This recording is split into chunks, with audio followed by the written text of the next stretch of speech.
عزیزوں میری طرف سے آپ سب کو مسیح یسوع میں بہت سا سلام۔ خداوند کے زندہ پاک کلام میں سے پیدائش 22 باب۔ ان باتوں کے بعد یوں ہوا کہ خدا نے ابراہیم کو آزمایا اور اسے کہا، اے ابراہیم۔ اس نے کہا، میں حاضر ہوں۔ تب اس نے کہا کہ تو اپنے بیٹے اسحاق کو جو تیرا اکلوتا ہے اور جسے تو پیار کرتا ہے ساتھ لے کر موریہ کے ملک میں جا، اور وہاں اسے پہاڑوں میں سے ایک پہاڑ پر جو میں تجھے بتاؤں گا سوختنی قربانی کے طور پر چڑھا۔ تب ابراہیم نے صبح سویرے اٹھ کر اپنے گدھے پر 4 جامہ کسا اور اپنے ساتھ 2 جوانوں اور اپنے بیٹے اسحاق کو لیا اور سوختنی قربانی کے لیے لکڑیاں چیری، اور اٹھ کر اس جگہ کو جو خدا نے اسے بتائی تھی روانہ ہوا۔ تیسرے دن ابراہیم نے نگاہ کی اور اس جگہ کو دور سے دیکھا۔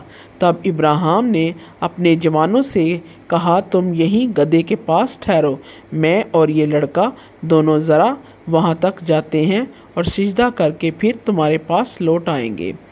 اور ابراہیم نے سوختنی قربانی کی لکڑیاں لے کر اپنے بیٹے اسحاق پر رکھی اور آگ اور چھری اپنے ہاتھ میں لی اور دونوں اکٹھے روانہ ہوئے۔ تب اسحاق نے اپنے باپ ابراہیم سے کہا، اے باپ۔ اس نے جواب دیا، اے میرے بیٹے، میں حاضر ہوں۔ اس نے کہا، دیکھ، آگ اور لکڑیاں تو ہیں، پر سوختنی قربانی کے لیے برا کہاں ہے؟ ابراہیم نے کہا، اے میرے بیٹے، خدا آپ ہی اپنے واسطے سوختنی قربانی کے لیے برا مہیا کر لے گا۔ سو وہ دونوں آگے چلتے گئے اور اس جگہ پہنچے جو خدا نے بتائی تھی۔ وہاں ابراہیم نے قربان گاہ بنائی اور اس پر لکڑیاں چنی اور اپنے بیٹے اسحاق کو باندھا اور اسے قربان گاہ پر لکڑیوں کے اوپر رکھا۔ اور ابراہیم نے ہاتھ بڑھا کر چھری لی کہ اپنے بیٹے کو ذبح کرے۔ تب خداوند کے فرشتہ نے اسے آسمان سے پکارا کہ اے ابراہیم، اے ابراہیم۔ اس نے کہا، میں حاضر ہوں۔ پھر اس نے کہا کہ تو اپنا ہاتھ لڑکے پر نہ چلا اور نہ اس سے کچھ کر، کیونکہ میں اب جان گیا کہ تو خدا سے ڈرتا ہے، اس لیے کہ تو نے اپنے بیٹے کو بھی جو تیرا اکلوتا ہے مجھ سے دریغ نہ کیا۔ اور ابراہیم نے نگاہ کی اور اپنے پیچھے ایک مینڈا دیکھا جس کے سینگ جھاڑی میں اٹکے تھے۔ تب ابراہیم نے جا کر اس مینڈے کو پکڑا اور اپنے بیٹے کے بدلے سوختنی قربانی کے طور پر چڑھایا۔ اور ابراہیم نے اس مقام کا نام یہوہ یری رکھا۔ چنانچہ آج تک یہ کہاوت ہے کہ خداوند کے پہاڑ پر مہیا کیا جائے گا۔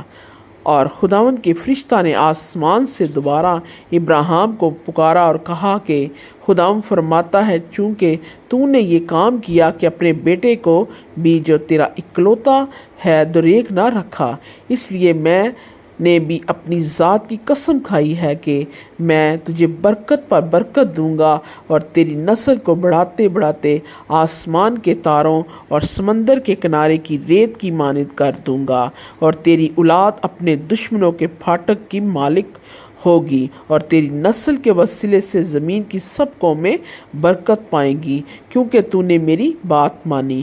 تب ابراہیم اپنے جوانوں کے پاس لوٹ گیا اور وہ اٹھے اور اکٹھے بیر سبا کو گئے، اور ابراہیم بیر سبا میں رہا۔ ان باتوں کے بعد یوں ہوا کہ ابراہیم کو یہ خبر ملی کہ ملکا کے بھی تیرے بھائی نہور سے بیٹے ہوئے ہیں، یعنی اوز جو اس کا پلوٹھا ہے، اور اس کا بھائی بوز، اور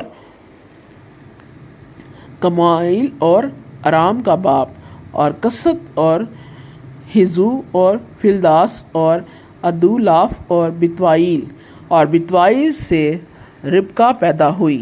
یہ 8واں ابراہیم کے بھائی ہنور سے ملکا کے پیدا ہوئے، اور اس کی حرم سے بھی جس کا نام روما تھا طبیخ اور جائم اور حزیز اور مائکا پیدا ہوئے۔